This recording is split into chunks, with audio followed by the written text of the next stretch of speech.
के नवा साल हमाया होना नो झन चल उड़हरिया भाग चली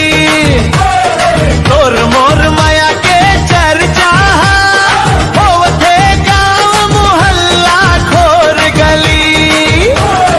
चलना गोरी आसो के नवा साल हम दोनों झन चल उड़हरिया भाग चली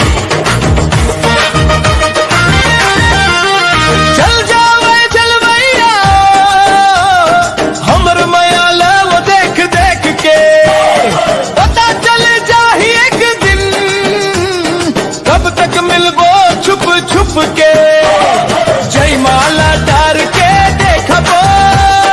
जयमाला डार के देखा बो जमाना भले माया के हो जाए बुरी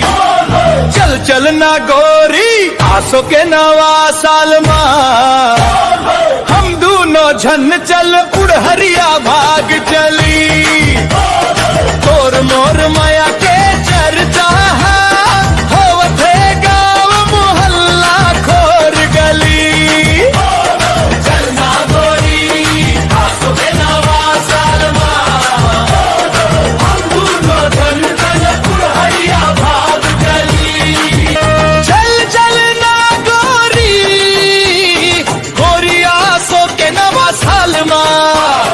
हम दोनों झन